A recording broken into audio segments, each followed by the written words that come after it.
Hello, I'm Oliver Colling, and this is my 70s TV childhood.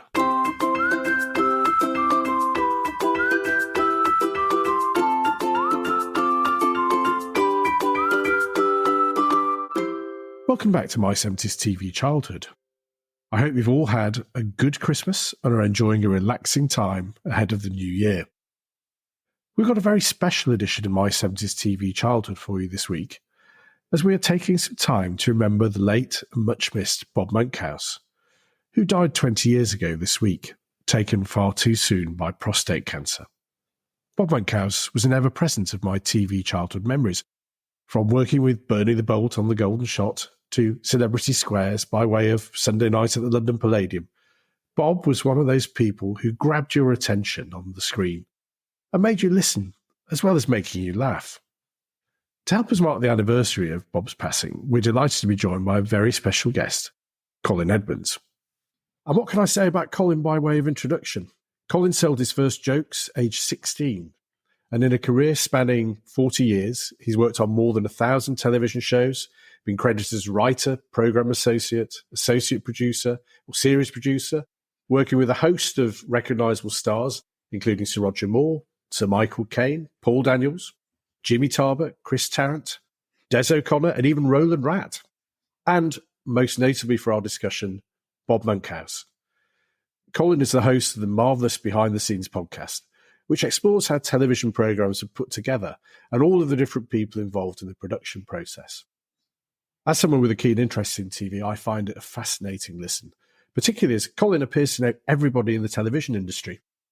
And then, not content with being TV royalty, Colin's also an acclaimed steampunk author with his highly regarded Steam, Smoke and Mirrors novels, which are read throughout the world. Colin, welcome to my 70s TV childhood. Thank you very much indeed, Oliver, and thank you for that kind introduction. I will now proceed to disabuse your listeners and your viewers entirely of everything you said. That introduction was nothing to do with him at all. No, I'm sure that's not the case, Colin. One thing that jumps out is you became a joke writer at age 16. How on earth does that actually happen? I don't remember anything on my school curriculum to say the joke writing class. How did that come about? I was very fortunate, I suppose. I was sort of half good at writing. Well, I could write an essay, but I loved English and I loved penmanship. But at the same time, I was fascinated growing up by those radio comedies of a Sunday lunchtime. Round the Horn, the Navy Lark, the Clitheroe Kid, they were meat and drink to me. And I used to listen to those every Sunday avidly, particularly Round the Horn, because it was so full of fun, joy and jokes. And that really got me interested in that kind of stuff. And I used to write columns for the school newspaper, which were vaguely humorous. And I think they were accepted because no one else could be bothered to write columns for this school newspaper. But it gave me the chance to explore wordplay and get into the practice of the typewriter. And then at the same time, I was watching shows like Sunday Night at the London Palladium on television in the old black and white days. And they were big variety shows. And you could see stars from all around the world juggling and singing and ballet dancing and telling jokes. And it was particularly the comedians that fascinated me. I just loved the reaction that the comedian would say something, and it would get that reaction from the crowd. Added to that, our annual treat, my parents would save up diligently for our annual treat to go to the Golders Green Hippodrome to see the pantomime every year. And to find yourself in that theatrical environment with live music, lights, and the crowd laughing and reacting to what was happening on the stage. Yeah, that's what whetted my appetite. And I thought, I fancy writing some comedy. Then there was a show called Golden Shot, The Golden Shot on TV. I started on a Saturday evening. It was then transferred to a Sunday afternoon, and it was hosted by Bob Monkhouse. And I was so impressed by how this man could marshal all this chaos that was going on around him. Because The Golden Shot, in case your viewers and listeners are a bit puzzled by the concept of the show, you will not believe it. It was members of the public firing crossbows at targets. No electronic wizardry at all. Very few safety precautions too. I think there was a rope just to keep people back a little bit out of the way of these flying bolts. But you've got total amateurs handling lethal weapons in order to win a few prizes. So it was fraught with danger. Health and safety, non-existent. But suddenly this man with nervous contestants wielding these deadly weapons managed to make great entertainment from this particular show. And I thought, oh boy, he's good. I like what's going on here. Then, to make my answer to your question even longer, I noticed that at the beginning of every show, he would perform topical jokes, quips, references and jokes based on the headlines of actually that day. So any news item that had happened on a Sunday morning that had appeared in the Sunday papers, he had a quip for, he had a joke for. I thought, ooh, I like the topicality of those jokes. And that's what inspired me to send jokes to him, topical jokes.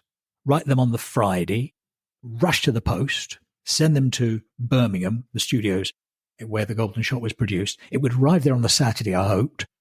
Hopefully those jokes would end up in Bob Monkhouse's dressing room, or at least the envelope. And with a bit of luck, he'd open the envelope and maybe he'd gaze upon my jokes with some sympathy.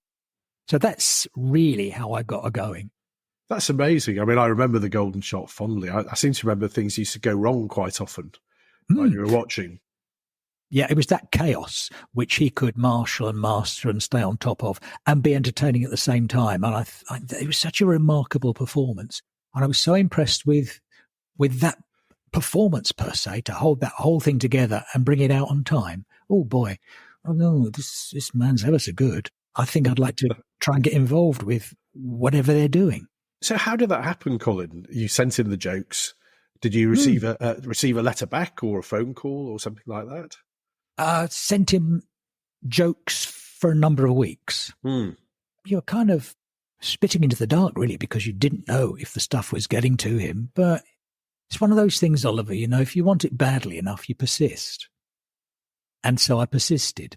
And then one day, out of the blue, I got a letter from one of the writers on the show, or the writer on the show, Wally Morstan, who said, thank you for sending Bob these jokes. Some of them aren't very good indeed, but Bob sees them with potential. He's going to write to you. And that was very gracious of Wally, who was the writer on the show. Suddenly a young whippersnapper trying to muscle in on his territory. But he was enormously gracious and ever such a good writer. And then I got a handwritten letter from Bob saying, I'm fascinated to know that you're 16. Do keep writing and keep it coming. I can't use any at the moment. I'm not using that one for this reason. I'm not using that one for that reason. So suddenly I got a masterclass in joke writing from one of the great masters. And so you learn by study, watching his performance on the show and the construction of the jokes, and also that little bit of advice in that handwritten, colourful ink that he used to use. And that was the inspiration. I want you to keep going. It's exactly what you needed. It was the kick that you needed to think, maybe I might be able to do something here. That's incredibly generous of the man, isn't it? That taking that time to encourage you, to give you some feedback on your efforts. And I find that quite unusual. And I can't imagine that happening much today, never mind back in the 1970s. The thing is, Oliver, I used to send my jokes to an awful lot of people, various comedians. Right. I've never got a response. And his was the only letter that arrived of not only acknowledgement, but encouragement.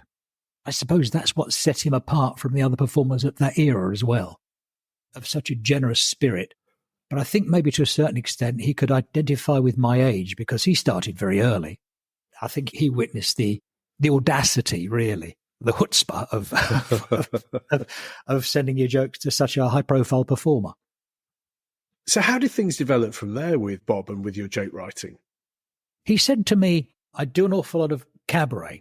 So if you could write some topical jokes on a frequent basis, I would try very hard to use whatever I think's worthy of use.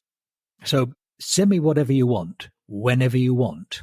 Here's my address. And he lived in St. John's Wood at the time, which wasn't far from where we were living in Northwest 10. And so I would send my jokes to the house. And then now bear in mind I'm still at school. And bear in mind, I think my A-levels suffered as a consequence of me trying to pursue this career. No ambition whatsoever to go to university. Because, us working class lads from Paddington, you don't go to university. But what was another inspiration for me was my mother saying to me, why are you wasting your time on this plastic typewriter writing these jokes? People like us don't do that. And that was like a red rag to pull to me. I thought, okay, I'm going to I guess that's been my impetus, really. If I barriers are thrown up, I try very hard to either go through them or at least get around them. And so that was a big push for me as well, proving my parents wrong. And then one day I joined IPC magazines because when I left school, I needed a job, but I would never make a living as a joke writer. But I did get a check from Bob for what was then a decent amount of money. I used these jokes. That one went quite well. This one didn't, but I changed it to that. And if you'll keep them coming, I hope this will keep you going. And once again, you got a handwritten check signed by Bob Monkhouse for £100 or so, which was a king's ransom in those days. Mm. And that's the other important thing to consider with Bob. He knew the value of comedy and of original comedy. And he was one of the great joke writers. He was a marvellous comedy writer. But he was always open for additional input. And it bought him a bit of time. It enabled him to pursue his other hobbies. But also it was another school of thought. From my working class background, I think it gave his comedy another perspective because I had a more kind of working class, down-to-earth, or man of the people, if you like, view on the stories of the day. I knew what working class folk were thinking because I was one of them.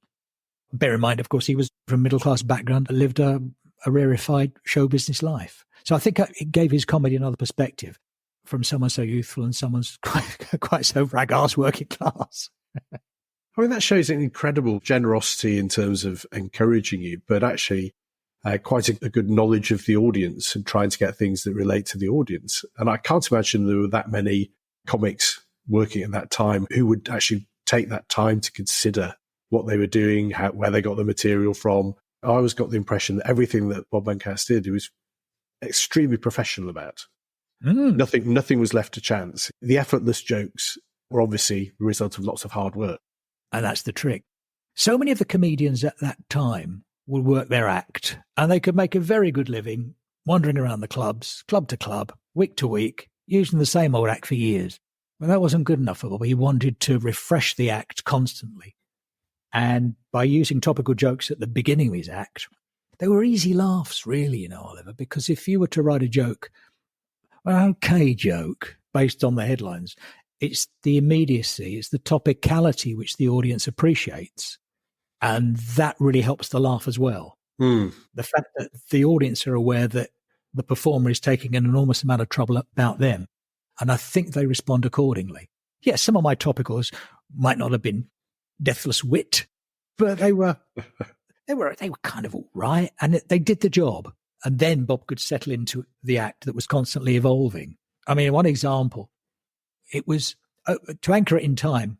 It's not a great example. It's one I can only think of. As I went along to the Lakeside Club in Surrey for a late night cabaret, and Prince William had just been born, and the Princess of Wales had called him Wills. And it occurred to me that when his dad's changing the nappy, he gets a Wills whiff. Now you have to know that a Wills whiff was a little cigarette at that time.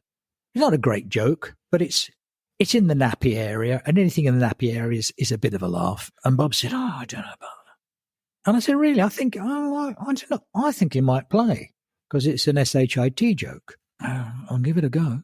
So, fair play, he went out, performed the joke with his topical routine, and it got a laugh. And he actually said on microphone in front of the Lakeside crowd, "You were right, Col." But that was a salutary lesson, really, because even the great master, you're never certain of a joke. You think it's going to be funny. You hope it's going to be funny. No guarantee. No guarantee the crowd are going to run with it. But luckily on that occasion, it was this nappy-changing joke involving the future King of England managed to vaguely impress that crowd. That's really interesting, Colin. You touch on the sort of creative process as to how the jokes sort of came to be formed and ended up being performed. Could you tell us a little bit more about how that worked, that creative process? Gosh, it is strange alchemy, really. It's plucking stuff from the ether. It's studying a subject long and hard. There are tricks, yes, sure. Like all jobs, you get to know the tricks of the trade and the shortcuts which help you towards the end result, which hopefully is a laugh. You play with the words. What's it like backwards? For example, I remember vividly when I was working at IPC magazine, sitting on the Bakerloo line, going from Queen's Park Station to Waterloo.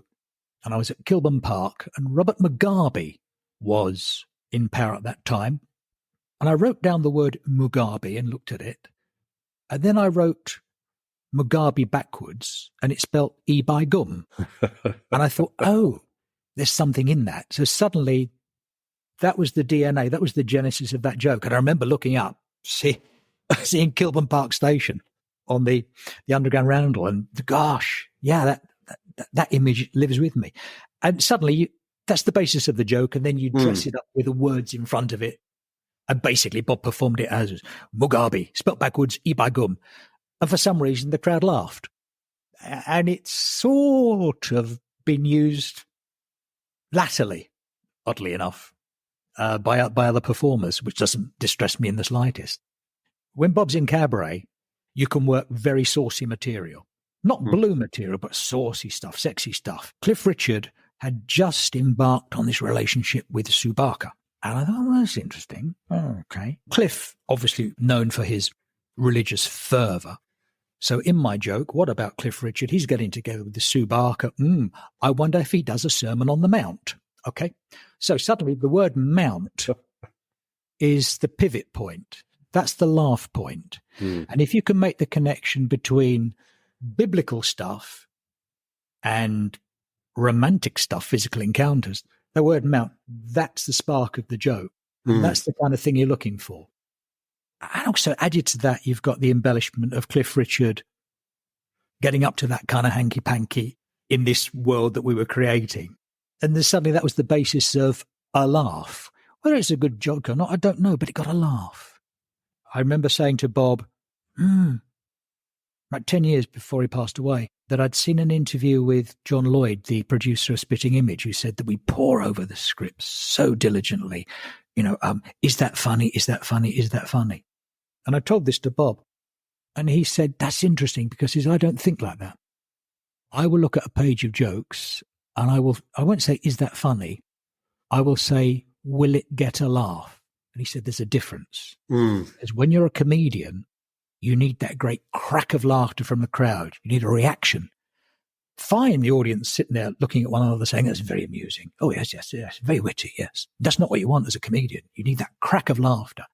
And that was, once again, was another salutary lesson in the art and science of comedy for me. Will it get a laugh? I mean, that's absolutely fascinating. I mean, some of the greatest live comedians I've ever seen, I couldn't tell you what their jokes were, but I remember laughing. I remember the euphoria of enjoying what they're saying and finding it funny. Couldn't tell you what any of the jokes were. Isn't it fascinating? It's as slippery as a piece of liver. You can't get a hold of it, really. Bob would say, I'd phone him in the car coming home. What was it like? He said, they were buggers, he said, but I made them have it. And it's interesting that crowd were being less than cooperative. Now, was that because the coach had broken down on the way to the club, or the car park was full, or it was raining outside? The dynamics of the situation weren't to the best. And yet you knew that the stuff Bob was doing was bonkers, brilliant stuff.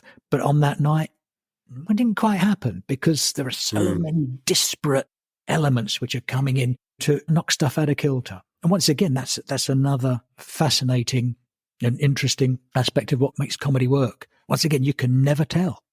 No, and obviously Bob took a great deal of time and paid a lot of attention. Again, going back to that professionalism, I suppose, making sure that he considered the audience and so on. Oh, absolutely.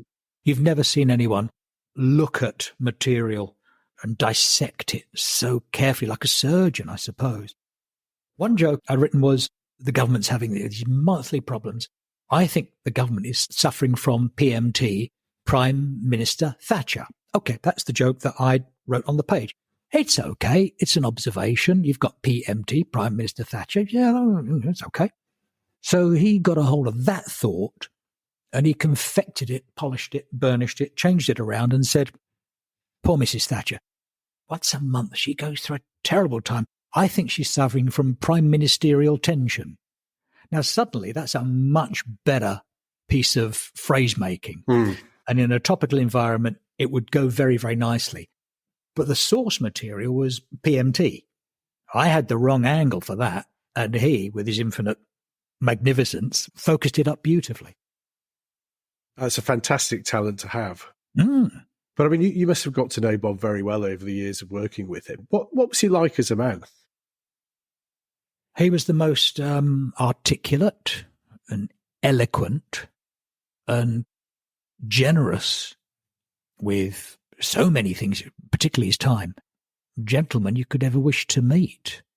When you consider this person had been famous for all my life. Bob Monkhouse was hosting the Royal Variety Show the year I was born. That's the standard of that performer. He'd been famous for all his life, and I think all of our lives. But it affected him not. He treated everybody exactly the same, be it the floor assistant who would knock on the door of the dressing room and say, "Ready for you now, Mr. Monkhouse." He would treat that person with exactly the same civility, politeness, and generosity as he would the executive producer sitting in the gallery. And that was the nature of the fellow. He was appearing at the Savoy in Cabaret at a private function at the Savoy Hotel. And his driver rolled up in the Mercedes and out got Bob and out got I. And the guys in the top hat outside said, "Hi, Bob, how are you? Nice to see you." And Bob would say, "Hi, Gerald, how are you? How's your wife? Is she better?" "Oh, yeah, much better. Thank you very much indeed." And he would give them a little tip, and someone would carry his bags up to the room and he'd give them a little tip. And it occurred to me in the 80s, he'd done 50 quid before he'd got to the room. Now, that's not to say that he was bribing them, but such was his generosity, knowing that they're lowly paid. If I can help them, I will, and so many people don't. That was just the nature of the fellow. He was enormously generous of spirit, I think, and the fact that he took time over people. So many musicians I've bumped into, worked in clubs at Batley and Sheffield and various other places, say that Bob would remember us and, how are the kids and that kind of stuff. And they had that strange kind of wonderful memory. What it does, Oliver, as well, and I was talking to a cameraman, Nigel Saunders, about this on my podcast. He always had time for the crew, and the crew then love you for it. And they will go out of their way to help you. I've worked on TV shows where the performers would never say anything to any of the crew on a 5-year run. I think, oh gosh, what? Just say hello, because then everyone's going to be rooting for you. And if you're not polite, they're going to do their jobs at the best of their ability, and that's it. But it's nice when you go home and you say to your family, "Yeah, that Bob Monkhouse, he's a lovely fella." And then everyone tells their friends. And so the word spreads by osmosis, I suppose. But it was never phony with him. It was always genuinely meant. And you speak to anyone now about Bob who met him. They might not have liked him before they met him, but after they met him, they loved him. Oh, that's lovely to hear. And how did his fellow performers regard him? Because I can imagine there might have been a bit of professional jealousy or other things. How did they feel about him? Oh, yeah, more than you might imagine, truthfully. But I think they all admired him. And I think it was that admiration which set him apart from other performers. Bear in mind, he wasn't one of the golf fraternity. He would much rather sit and watch a movie at home or scribble a few jokes or read a few books or listen to some music or drink some whiskey than go out. He wasn't very sociable, but when he was in a social setting, not the life and soul of the party, but the wittiest person around the table. He wasn't part of the Jimmy Tarbuck, Bruce Forsyth, Ronnie Corbett set. Whether he felt slightly, I don't know, alienated by that, I don't know. It was interesting that he was much admired and not necessarily loved, but actually in the end, yeah, he was loved by the viewers and the audience. Oh, that's lovely to hear. Just sort of going back to the jokes, I can't talk to you without referring to the famous joke books. I remember at the time there was the headlines about joke books being held to ransom and disappearing, and ransoms being paid in car parks, all of that kind of things. And I understand that you're now the guardian of Bob's joke books. Yeah, I was very fortunate that when Bob died, he bequeathed me in his will his joke books. And these are, for your listener, this is been of no interest whatsoever. But here's one of them. It's a battered old tome, and here are, I'll give you some idea of what they're like. Yes. There are 4 of these, and there are 16 typewritten volumes like this, fatter than this. And they're all indexed with subject matter. So if you were to say to me, "Oh, I'm speaking tonight into a bunch of counsellors, any jokes on advice?" So I could then go to the book, go to A, find advice, and there'll be a few jokes written on advice, and maybe some of them will be appropriate. These are the books, and these are now at the moment in my custody. Very, very proud of having them. And I knew I was going to get them before Bob died, because he had a house in the West Indies, he had a house in Barbados.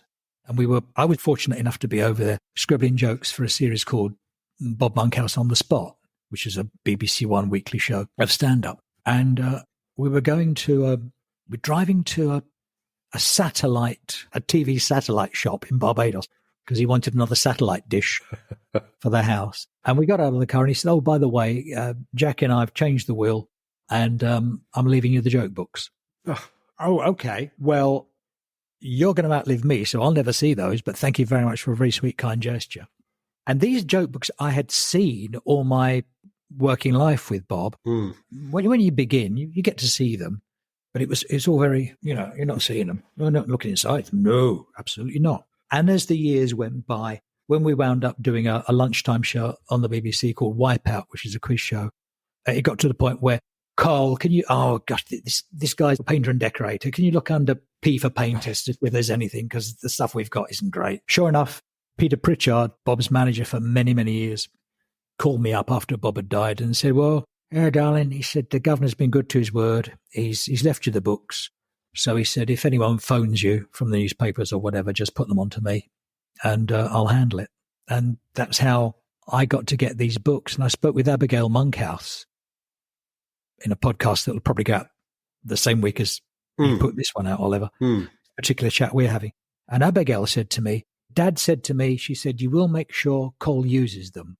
I don't want them to become museum pieces in his attic. I don't want you to think they're so precious he won't use them."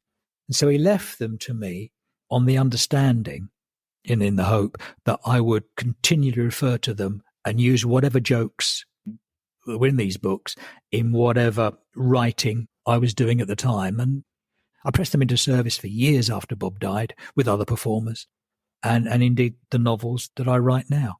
So, yeah, Bob's jokes live on in these books and indeed in my books as well. Well, that's a wonderful legacy, Colin. It's really quite moving. And I suppose that sort of brings me in mind of Bob was aware for some time that he was terminally ill. How did he manage that? He'd been feeling unwell during the run of Wipeout.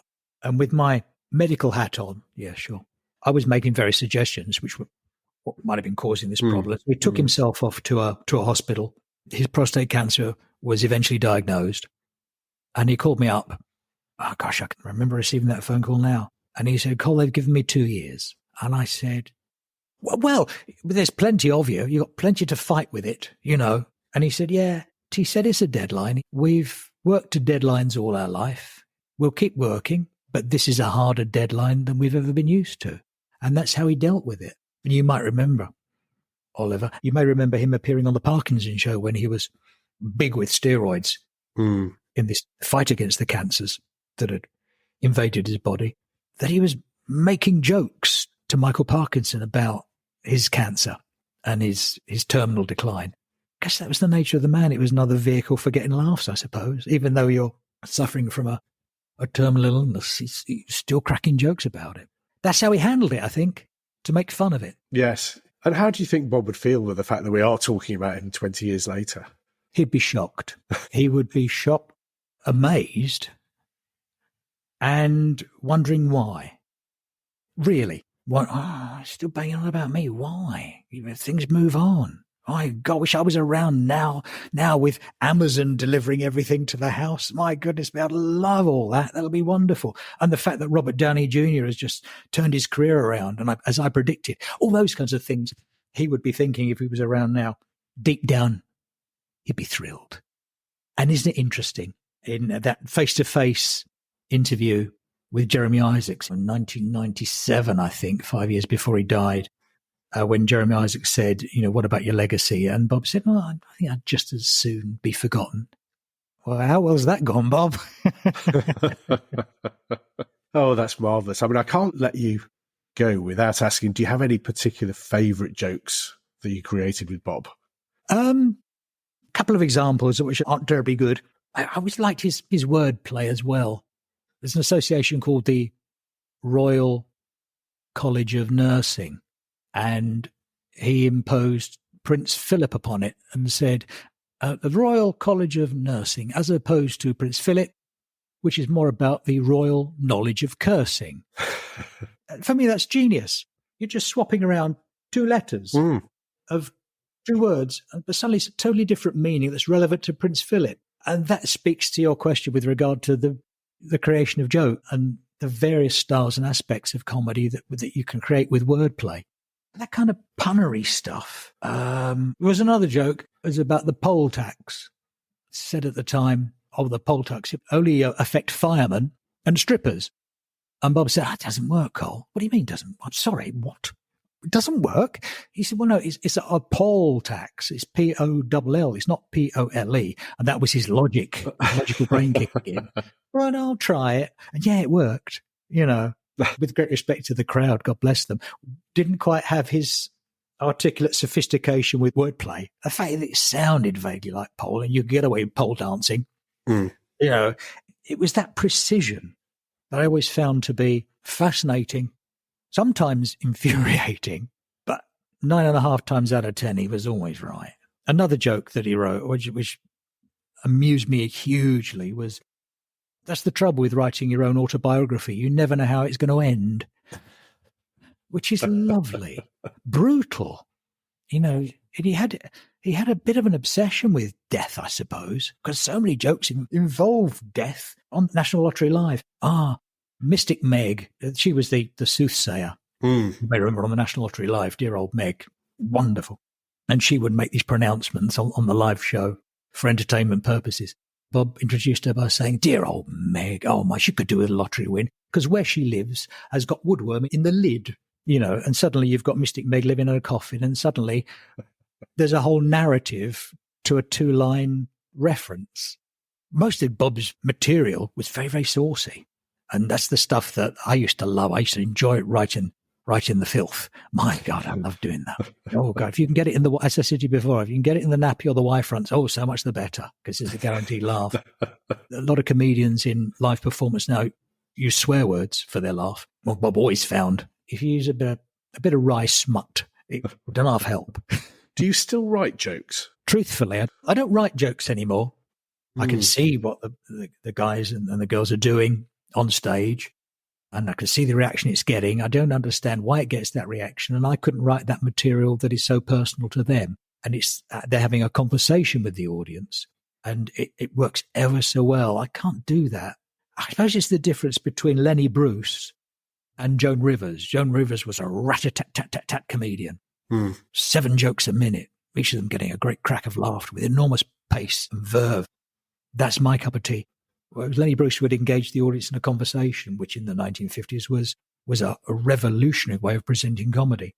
And I think that's how comedy has gone now. There's been a movement away from quickfire jokes per se. So yes, whenever I write a joke in my head, I still see myself reaching for the phone to tell Bob, seriously, still after all these years, I can't make that call. Okay. So in order to keep my fingers on the QWERTY keyboard, I write me steampunk novels, a rather niche genre of science fiction in the Victorian era. Keeps me amused. I enjoy writing them, and it enables me to press Bob Monkhouse's jokes into service still. And interestingly, the first 2 novels that I wrote, audio versions were recorded by Carl Jenkinson, the actor. And the first book won a SOVAS award for audiobooks, which apparently in the United States is the equivalent of an Oscar. And the second book I wrote won an internet audiobook award. So here we are. I'm still writing material for other performers to win awards with. Oh, no, that's wonderful, Colin. Thank you for sharing those memories with us. It's been fascinating to get such a personal insight into Bob and what he was like to work with. And a lot comes through about the generosity of the man, the professionalism of the man, all of these great things. And obviously explains why he was so popular and why his memory's been so endearing. Yeah, and that thrills me enormously. I'm glad that he's been proved wrong. Soon to be forgotten. No, I'm sorry. No, that's not going that well, Bob. But here's to Bob. Here's Here's to Bob. Well, what a privilege for us to get some fantastic memories from one of those who knew Bob best. As I mentioned in the introduction, I would recommend listening to Colin's podcast Behind the Scenes. It's a fascinating listen and brings out how exciting it must have been to be producing TV shows in those halcyon days of the 70s and 80s. I'd also recommend that you listen to this week's special edition that Colin is putting out of Behind the Scenes, where he's talking to Abigail Monkhouse. And so that should be a really special listen. I will always think of Bob Monkhouse fondly. He was smart, funny, partly thanks to Colin's jokes, obviously, but above all, he always came out as the consummate professional broadcaster, giving respect to audiences, game show contestants, and all of those who he worked with. He also seemed like a genuinely nice bloke, and that means a lot. Thanks for joining us for this special edition of the podcast Remembering Bob. I can't believe it's 20 years since we lost him, and I think the world's a poorer place for that. So enjoy finishing off the rest of the turkey and watching some traditional comforting TV as 2023 comes to an end. I hope you join us in 2024 when we return with a brand new season of My 70s TV Childhood. Thanks for listening. Don't forget to like, rate and review us wherever you get your podcasts. And most importantly, look after yourselves. Happy New Year for when it comes, and join us again soon for more from My 70s TV Childhood.